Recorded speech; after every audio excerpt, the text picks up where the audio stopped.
The ultrasound physics is going to take about 3 to 4 weeks. Um, we will have a session every week until it's finished. Um, and in the ultrasound physics, we're gonna look at the basic uh, physics of vibrational motion and pendulum motion, because that's the basis of waves.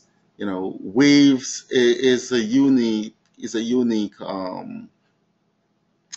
phenomenon, and it, if you have never studied waves before, it's different from what you have uh, from what you have been taught about other things. So waves is a little bit unique, and you have to have some understanding of vibration and motion. If you understand how the pendulum works, then you get a much better understanding. Now we look at the properties of waves. So yeah, there's all all waves have the same basic properties, and we went over this with the basic when we did basic sound waves, and we talk about the wavelength, we talk about the period, we talk about the amplitude, uh, frequency and stuff like that. Those are the basic properties of all waves. All waves have frequency, all waves have amplitude, all waves have a wavelength. So we'll go over that, and then we look at the different categories of waves. We have different type of waves, and you need to understand that it's not only sound wave. You have electromagnetic waves. Okay, when you have night and day. The night and day is just because of electromagnetic wave. The waves, the wave from the sun get to Earth, and that is why it's lighter during the day, and during the night, if your part of the world moves away from the sun, so you're not getting that electromagnetic wave, and that's why it's dark. Uh, then we're going to look at boundary phenomenon or boundary behaviors. I mean, when a wave meet against a different material, or it moves from one medium to a next, what happens? Okay, it's going to change its behavior a little bit. That's what we call boundary behavior. And then we'll look at sound waves in a little bit detail. Um, so those are the topics that we're going to try and cover in ultrasound physics. So when we talk about waves, again, you have water wave, you have electromagnetic wave, you have sound waves, a bunch of different waves. Um, Again, the only reason why we have life on Earth is because the electromagnetic wave coming from the sun is able to heat up things on the Earth, and so everything is not covered with ice, and you have a day where you can see stuff. So you see stuff because of the electromagnetic wave traveling from the sun, uh, gets to Earth, and it not only eat up the temperature on Earth, but you can see stuff because of the electromagnetic wave.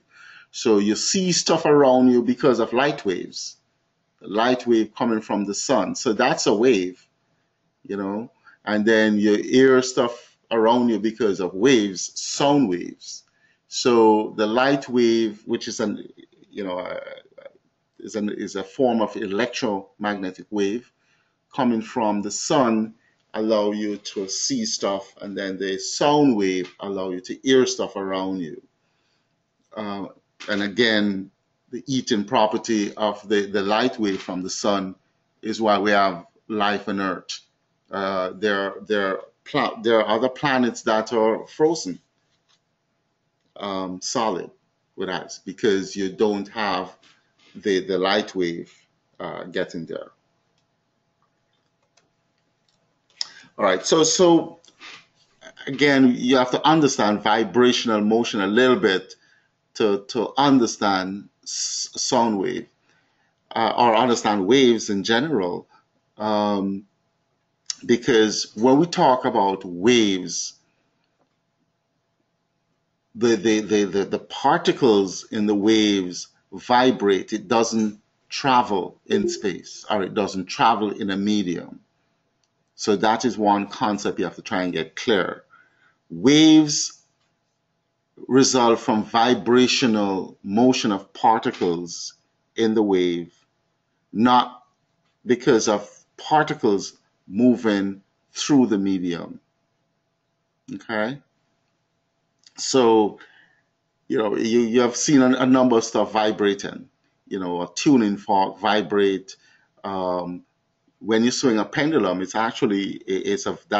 a classic vibrational motion. And we talk about a back and forth motion.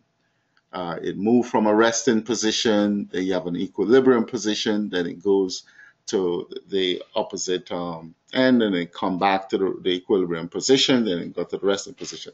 So it moves back and forth. That's vibrational motion. Um, each repetition of its back and forth motion is a little less vigorous than the previous repetition. That's when you talk about vibrational motion. And it's the same thing you get with any kind of wave. You have vibration of the particles. So that's the important concept in all of that section. Okay, so uh, we're not going to go into this in too much detail, but basically all waves are vibrational motion. So when we talk about a sound wave, okay, I am, if you were close by, or even wherever you are now, I am talking, your electronic system picks up what I'm saying, and you're hearing it. The reason why you're hearing it is because there's vibration of the air particles from your speaker, and it hits your eardrum, and that's why you hear it. So again, it's the particles in here. When we talk about sound wave, it's the particles in the hair that vibrate. It doesn't travel from through the media. So the particles in the sound wave, because sound have particles, even though it looks as there's nothing there, but there are particles there that vibrate, and that is why you can hear, when someone speaks. Okay, and it satisfies the same vibrational motion of, let's say, the tuning fork or something like that. Um, the classic vibrational motion would say a tuning fork. If you put it in motion, it vibrates until it stops. And the reason why it stops because they what we call damping, and we'll go into damping a little bit more. But damping is a tendency of a vibrating object to lose or to dissipate its energy over time.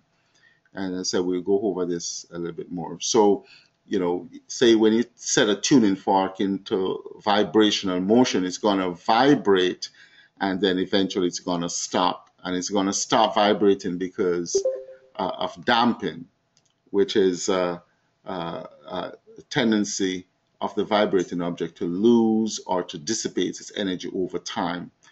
Um, if you don't have a sustaining force, then that's what happens. Right? Okay. All right. So again, the tuning fork. I don't know if you guys should be familiar with the tuning fork. We use this in medical practice to check reflexes and stuff like that. And they use this also to tune pianos. Anyway, so you put it in um, the tuning fork in vibration motion. So the particles, in this case, the air particles, um, gonna move back and forth because of the motion of the prongs in the tuning fork, and then eventually the tuning fork would stop vibrating because of the dissipation of its energy over time. Okay. All right. So, and then the pendulum, you swing it from one extreme and it goes to an equilibrium position, then it goes up to this maximum position and it's come back. So it will eventually stop if there is no external force because of damping again. All right. So the reason why we show you all of this is because waves result from vibration of particles in the medium. Sound, when we talk about sound wave, it is the particles in here that vibrates. Electromagnetic wave, an example is a light wave, is the vibration of it's a vibration of the particles, the electrons. The electrons vibrate in electromagnetic wave, and that's what set up the wave-like phenomenon. Water wave, the water vibrates. Okay. A classic, again, when you talk about waves, it's the particle does not move, the particles vibrate. If take water wave, for example, if the particles move, then you would eventually wake up one morning and see the area of the sea, one area dry, and then water is the water is in one area. So that confirms what we're saying, that it's the water actually vibrates. It doesn't move from one area to the next. It appears as if it's moving, but that's not what's happening. So you have to try and get that concept clear. Particles do not move.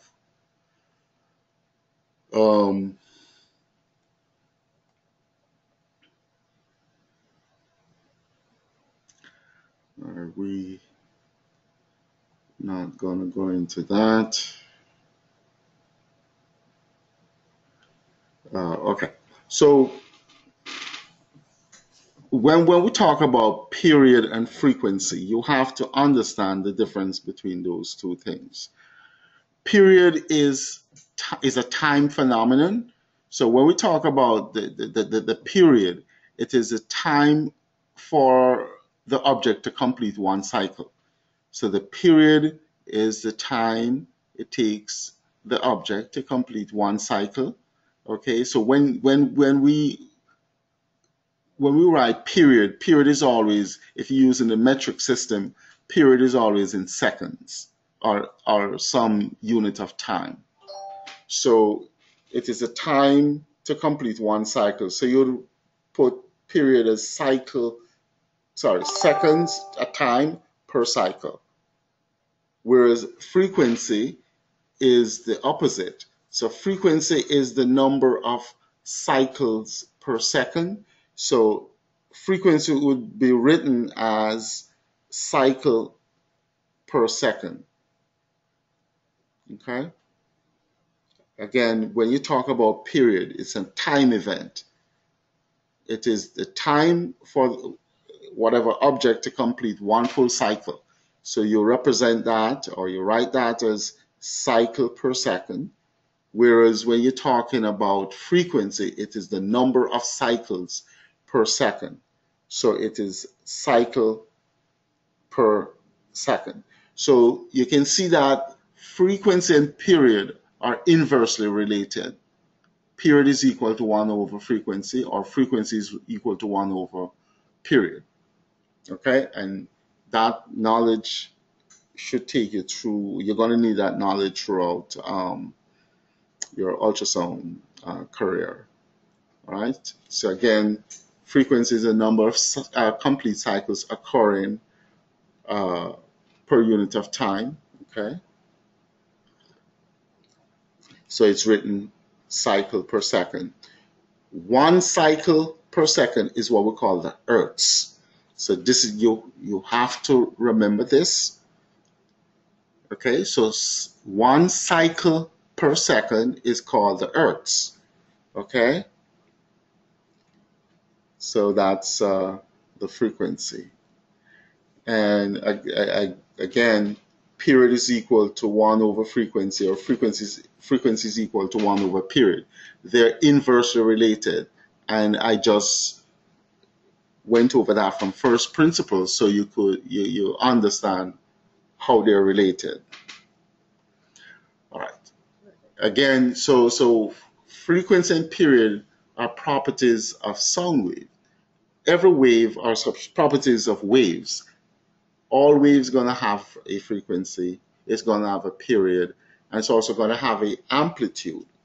When we talk about the amplitude of the wave, it is the maximum displacement of an object from its resting position. Okay? Maximum displacement of an object from its resting position. Over time, it becomes less and less if you don't have a restoring force. Okay?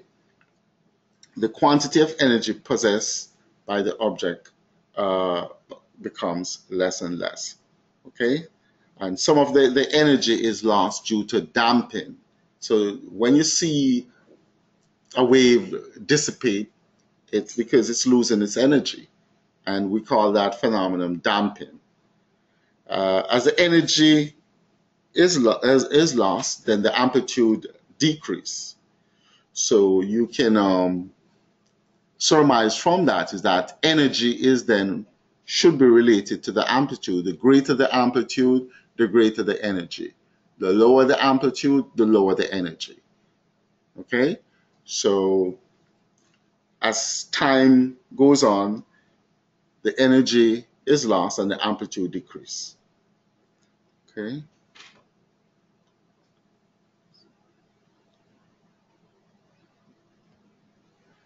All right.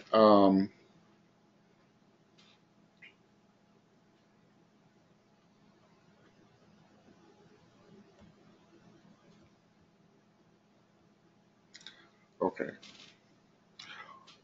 So over time, the amplitude can decrease to zero, and then the object will have no energy. It stop. If you thought of a vibrating object, then it will stop vibrating because all the energy is lost. So, pendulum is a good example to see that. You know, we're not going to go too much into the pendulum motion, but you can see the amplitude at first is going to be great. Over time, it's going to be reduced, and it's reduced because the energy is lost, and we call that damping. Then it stop vibrating, or there's stop motion. We're not going to go into that. So we can most waves we can put in a sinusoidal configuration if we plot the position against time. You get the sinusoidal uh, uh, phenomenon. All right. We're not going to go into that. Not going to go into that. So, and again, so when the what's the purpose of waves?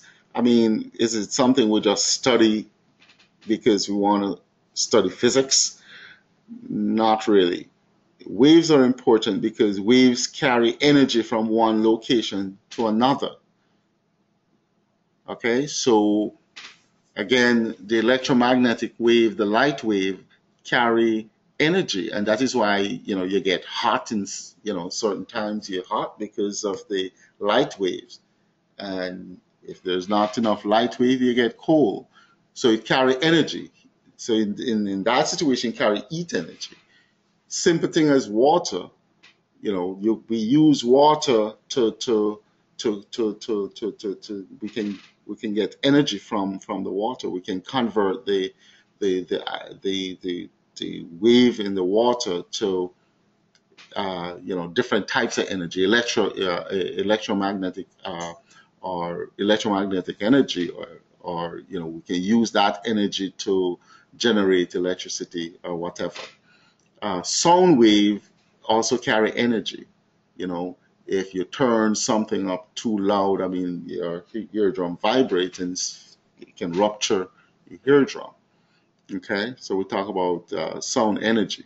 So waves transport energy, and as we pointed out before, the energy is somehow related to the amplitude. The greater the energy, the greater the amplitude. The lower the energy, lower the amplitude.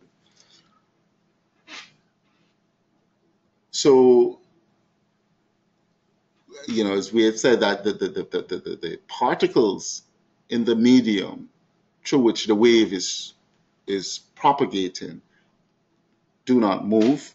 So there's a disturbance that travels through a medium from one location to another location. So if you want to conceptualize waves, you get some vibration. It's going to be vibration of something, and you need a medium through which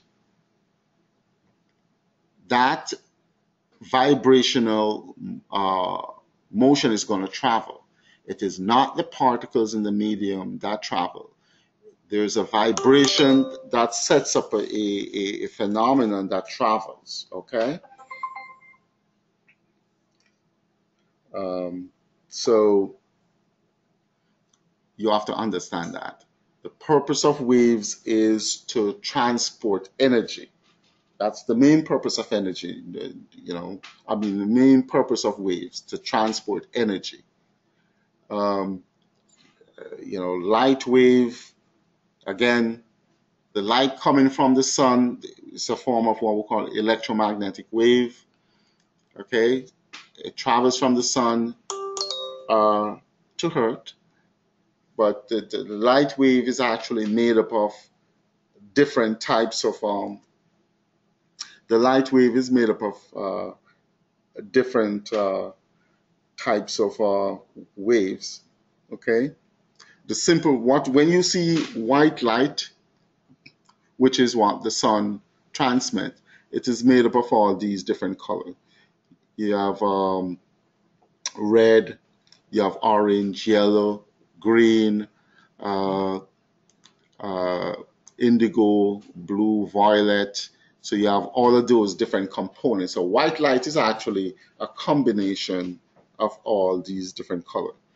And if you don't believe me, you can use a prism.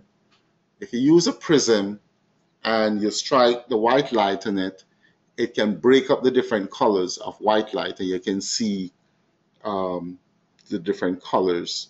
Because the different components of white light have different wavelengths and hence different frequency. So that's why you use a prism to break it up into its components.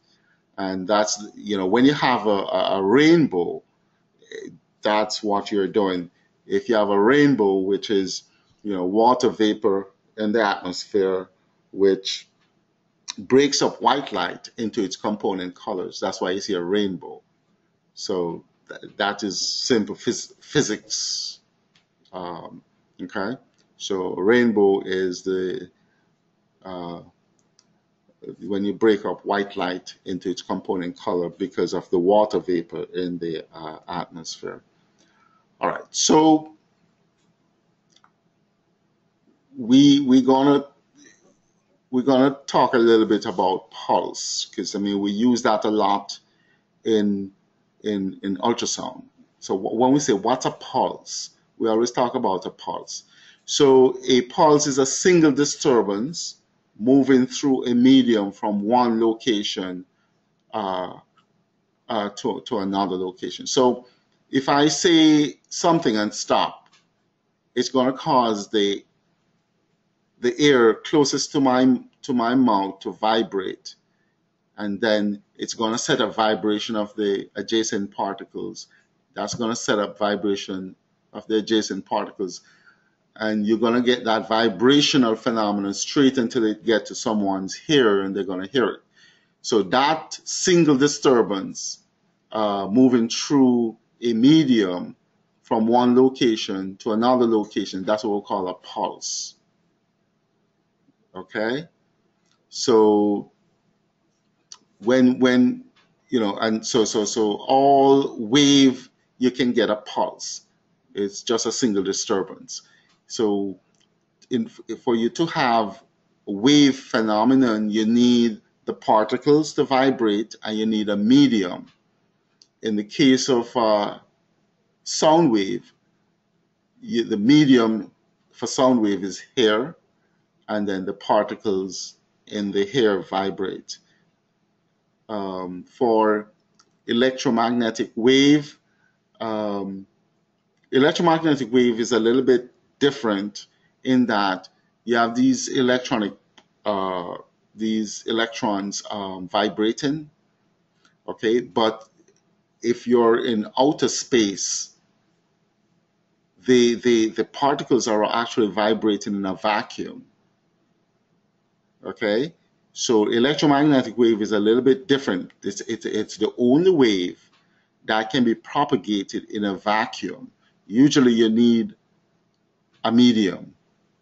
Of course, when the light wave get closer to Earth, then it travels through here. So but the vibrating particle is still electrons. All right. Anyway, so a pulse again is a single disturbance. So when you're doing ultrasound and you turn your transducer on and everything, it sends out a pulse, which is a single disturbance. It travels from the ultrasound probe through the patient's chest, if we're doing a echo, and then it travels to the target organ, in this case the heart, and then it is reflected backwards. Okay, so but that single pulse, that single disturbance that we give out from the ultrasound probe is what we call a pulse. And then the medium, when we talk about a medium, it is the material that carries the wave. Again, for sound wave, the medium is air. For water wave, the medium is the water. Okay, electromagnetic wave is a little bit different. So the medium is substance or material that carries the wave. Okay, and you're going to have a collection of interacting particles. In the case of sound wave, when someone talks to you, the particles in the hair vibrate to and forth. So the next particles adjacent to that it's gonna set that into a vibrational motion. So it's a chain reaction. Okay? So the particles do not move from my lip to your hair. That doesn't occur. It is the vibration of the particles which transmit the energy so you can hear what I'm saying. Again, for sound wave, the medium is here. And then again, the purpose of wave is to transport energy. Matter does not move. The actual particles do not travel from one location to another. So the waves is an energy transport phenomenon, and we harness. We talk about wind. We use, that's your windmill. That you get energy from that. We have hydro electric plant. You can get energy from water, and of course we harness the sun, the light wave to get energy.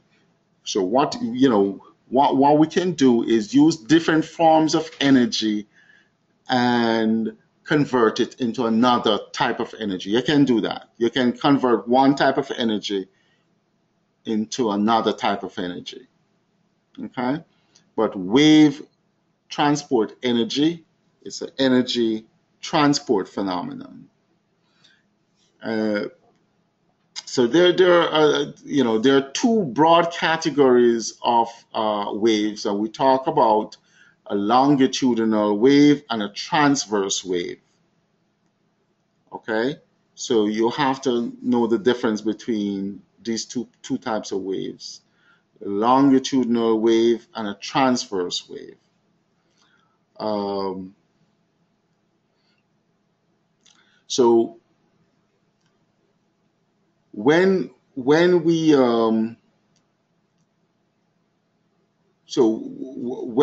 when I'm talking to you and you're hearing it, the sound particles are vibrating back and forth, and the wave is actually propagating from my lips to your ears. So you can see the vibration is going back and forth, and the energy in the wave is being transmitted from my lip to your ears. So they're actually moving in the same direction. The vibration of the air particles and the propagation or the movement of the wave, they are parallel to each other. They are parallel. Okay? So whenever you have a situation like that, that's what we call a longitudinal wave. If the vibration of the particles are perpendicular to the propagation of the wave, or to the energy motion of the wave, then that's what you call a transverse wave. And we're going to give you examples of those. So when you have a wave phenomenon, you have the movement of the individual particles of the medium relative to the direction that the wave is traveling. So a wave is always moving in a specific direction. In the case of light wave, it's moving from the sun and it comes straight down to us, so it's moving in that direction. In the case of a water wave, it's moving in one direction. Even though you see the wave going back and forth, it's moving in the net result is movement in one direction. So if you put something in the water, it's going to be moved from one location to the next. And then similarly, if you have sound wave, if I'm talking to you, you're going to hear what I'm saying. So the wave is going to move from my lip to your ears. Okay, so that's the direction that the wave is traveling in. But the particles are going to move in a specific direction as well. In the case of sound wave, the particles are moving back and forth. So they'll be moving parallel to the direction that the wave is traveling. So that's what we call a longitudinal wave, as a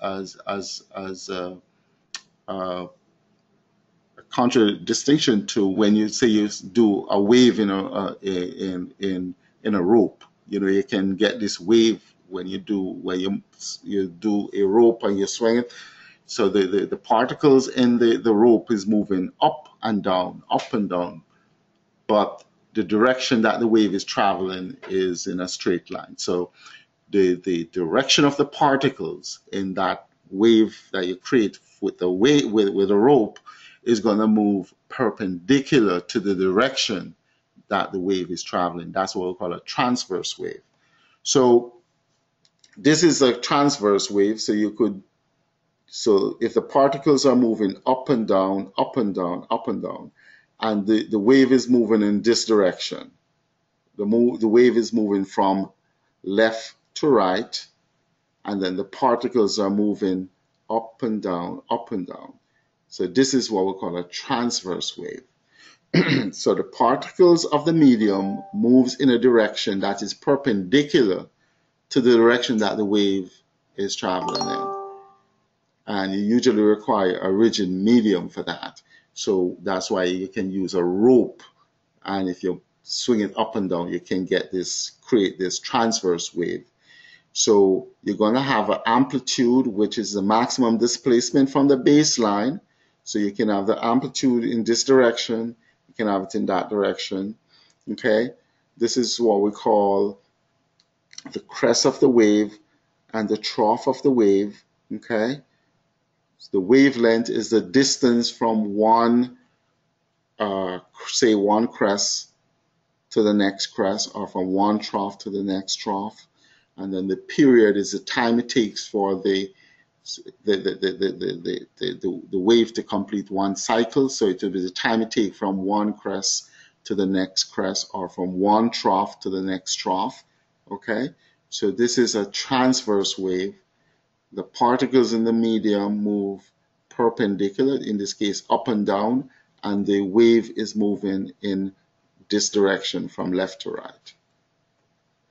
Okay, so it's a classic transverse wave. Again, the particles move up and down, which is perpendicular 90 degrees to the direction in which a wave is traveling or moving. Okay. All right, so again, the wavelength, time it takes to complete one cycle. So you can say from crest to crest or from trough to trough. So this is the crest, it's the trough. Amplitude is the maximum displacement from the baseline. What we told you before is that the amplitude will tell you the amount of energy that is contained in the wave. The greater the amplitude, the greater the energy. Okay? All right. So one cycle is, is when you start at one point and you finish at the same point. All right. So longitudinal wave is different from transverse wave in that they in that the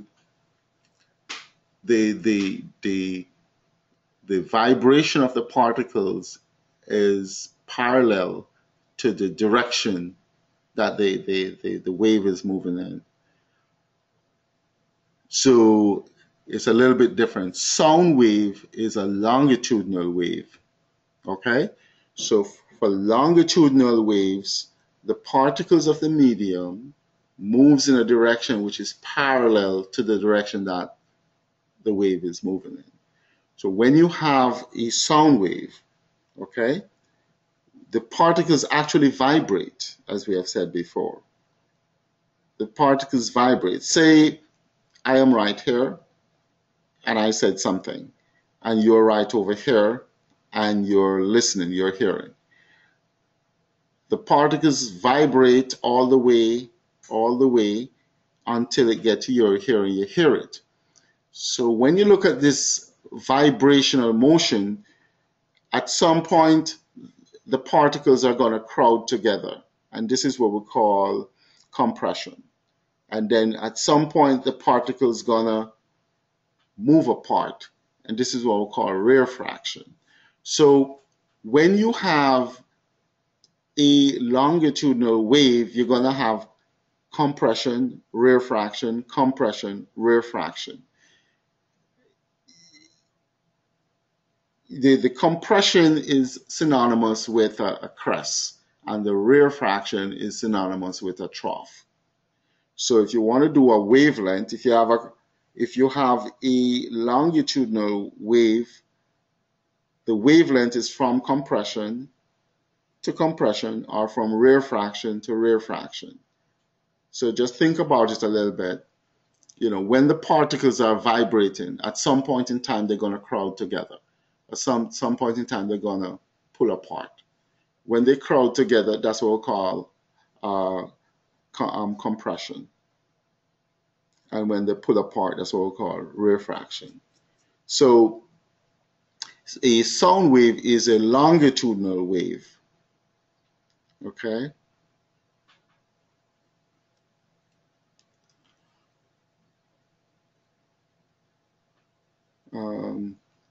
Surface wave is okay. We're not going to go into that.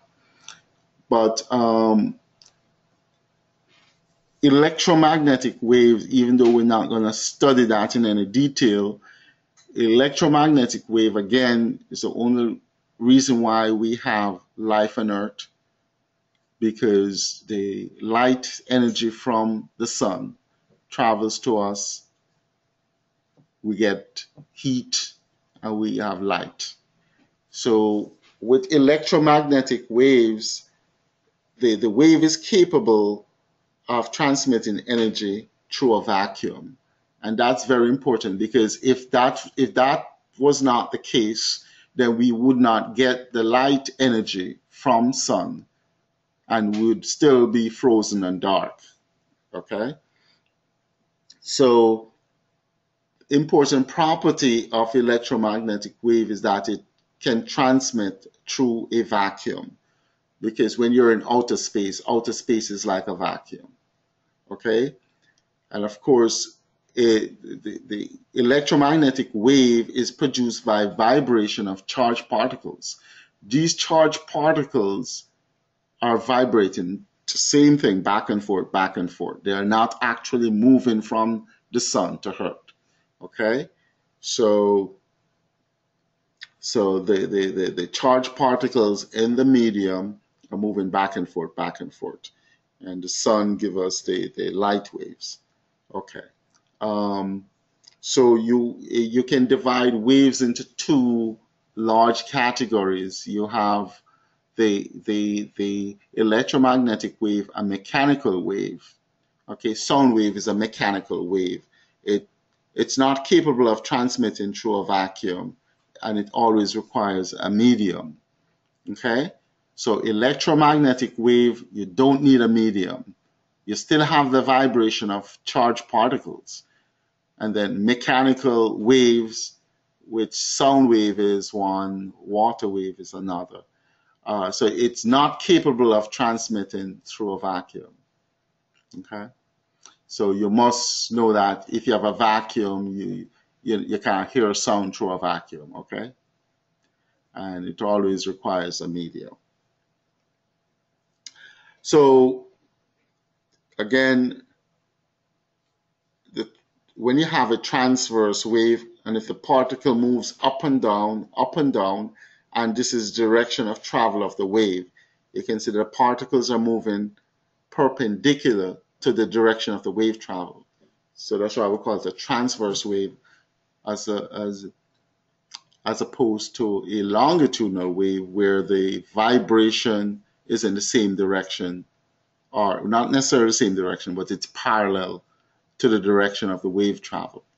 The amplitude, maximum displacement, so you can use from baseline to crest or baseline to trough. This is one wavelength again. Okay.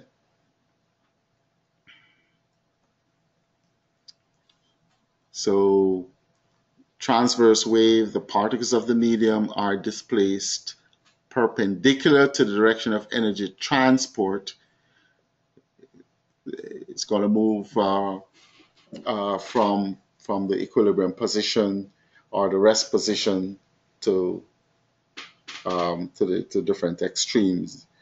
Crest is the point on the medium that exhibits the maximum amount of positive or upward displacement from rest. Okay, that's the crest. It's the maximum amount of positive or upward displacement from the rest position. And then the trough is the point in the medium that exhibits the maximum amount of negative or downward displacement from rest. So crest is on top, trough is on the bottom. That's all that is saying.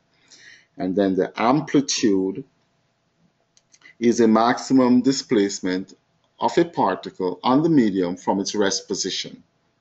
Okay, so it's so you can get the amplitude from rest to crest, or from rest to trough. Okay, amplitude gonna tell you the amount of energy that the wave contains. And then the wavelength is the length of one complete cycle. So it's a distance from crest to crest or from trough to trough. Okay, and the important point here is that compression is synonymous with crest, rarefaction synonymous with trough. So it's a longitudinal wave. Classic example of longitudinal wave is a sound wave where the particles are vibrating back and forth, and it's actually moving parallel to the direction that the wave is moving in.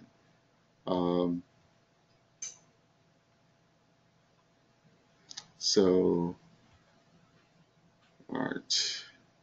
So, and you're gonna, on all exam, they always ask you what compression is synonymous with crest. They ask you what rarefaction is synonymous with trough. So,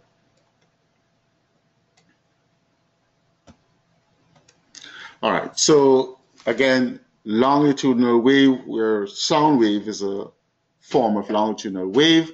The particles of the medium are displaced in a direction which is parallel to the direction of the energy transport. Again, compression is a point in the medium that has maximum density, is pressed together, and it's synonymous with the crest. Okay. And then the rarefaction is a point in the medium that has minimum density, that's spread apart, and that's synonymous with the trough. Again, frequency and period, you have seen the relationship. Frequency, when you talk about a frequency, it's how often the particles of the medium vibrate when a wave passes through a medium, how frequent the particles vibrate. So it is the number of complete vibrational cycles of a medium per given amount of time. We usually say it is the number of cycles or cycles per second, a number of cycles per second, and you usually write it cycles per second. 1 cycle per second is equal to the hertz. This is the symbol for hertz. So 1 cycle per second. 1 hertz is equal to 1 cycle per second. Okay? The period is the time it takes to complete the cycle. Period is a time event. It is the time it takes to complete 1 cycle. So if the period is equal to second per cycle. So you can see why they are inversely related. Frequency and period are inversely related to each other. Again, so the period is a time for an event to repeat itself. It's a time for a particle in the medium to make 1 complete vibration cycle. So again, it's a time per number of cycles. So it's seconds per number of cycles, or second per cycle. They're inversely related. Period is equal to 1 over frequency, and frequency is equal to 1 over period. So if you know one, you can get the other. So you don't, once you know period, you automatically can calculate the frequency. And again, the energy transport is because of the amplitude. The amount of energy that a wave is transporting is related to the amplitude. The greater the amplitude, the greater the amount of energy. Okay, the lower the amplitude, the lower the energy. So waves are energy transport phenomenon, any wave, and we can convert that energy into different type of energy. When you get light energy from the sun, we can convert that into heat energy. We can convert that to any type of energy. So you can convert one energy. We can convert sound energy into electric energy, or light energy, whatever. So you can convert them one to the other. Okay. So the amount of energy that the wave is transporting is related to the amplitude, as we have shown you numerous times. For high energy, it has high amplitude. Low energy, low amplitude. Okay? So the there are different types of medium will have different amplitude for the same energy applied. Okay, and we come now to what we call inertial factor and elastic factor. So what we're talking, when you have a medium, the medium is going to have an inertial factor and elastic factor, and that's going to affect.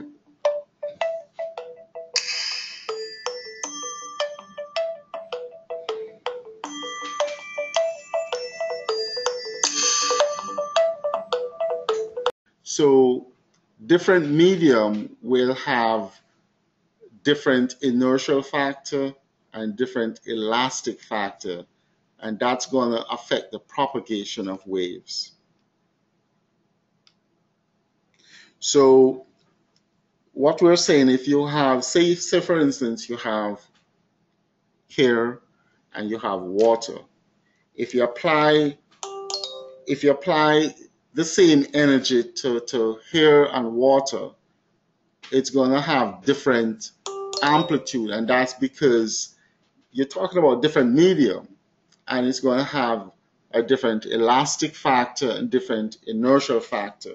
So that will affect the propagation of the wave in a medium. So you can't say, okay, you know, different medium is gonna have different behavior or cause different behavior of the wave. What we're saying, take sound wave for example. I'm talking, or if I generate sound in here, it's going to have a specific characteristic amplitude. It's going to have a certain amplitude. If I apply that sound wave in, say, blood, it's going to have a different amount of amplitude. It's going to behave different. And the behavior of that, the wave in the different medium, is because the different medium have different elastic and inertial properties. Okay? So see if you can understand that. So the behavior of wave is dependent on the medium in which you're applying the wave. So inside the body, you have blood. So if I create some sound wave, it's going to have a certain amount of amplitude in blood, a certain amount of speed in the blood. If I apply that sound wave to bone, it's going to have a different behavior, okay, because of the inertial factor. And when we talk about the inertial factor, it is how massive the medium is. And the more massive the medium, it will resist the force. So you're going to have a decreased amplitude. So this is when we talk about the inertial factor of a medium, it is how massive the medium is. The more massive the medium, it's going to resist the force or energy. So the amplitude is going to be decreased. That's the inertial factor of a medium. And then the elastic factor of a medium talks about the springiness or the elasticity of the medium. So for example, blood will have a certain amount of inertial property depending on the massiveness of it, and then it's going to have a different amount of elastic factor depending on the springiness of the blood or the elasticity of the blood. The more elastic medium will tend to offer less resistance to the force and allow a greater amplitude. So when we talk about a medium, the behavior of the wave in the medium is going to depend on the inertial properties or factors of the medium and the elastic properties of that medium. Again, the inertial properties depend on the massiveness, how massive it is, and if it's more massive, it's going to resist the propagation of the wave. You're going to have a lower amplitude. Okay? The elastic factor depends on the springiness or the amount of elasticity. The more elastic it is, it's going to offer less resistance and it's a greater amplitude. Okay? All right. So, and the reason why you need to know that, you're going to get it in the exam. Okay? There's a formula that you need to know because they're going to ask you the speed of sound. The reason why the speed of sound differ in the different medium. We talk about the speed of sound in hair, 331 meters per second. The speed of sound in soft tissue, which is like blood, 1540 meters per second. The speed of sound in bone, over 4,000 meters per second. So that is why the speed differs, because the different properties of the medium, the inertial factor and the elastic factor. We'll show you a formula that relates both of them. All right, so the energy of the medium, we have shown you it is proportional to the amplitude, but more specifically, it is proportional to the amplitude square. So the energy transported by a wave is directly proportional to the square of the amplitude. So it's not, of course, the greater the amplitude, the greater the energy. The lower the amplitude, the lower the energy. But it's actually proportional to the square of the amplitude, not just the amplitude alone. Okay? We're gonna leave, we're not, okay. So the formula I wanted to show you before we leave is this formula, okay? Where the speed of okay, I'll tell you what, we'll do that in our next session. All right, so we're gonna stop here. The next session we'll talk about the speed of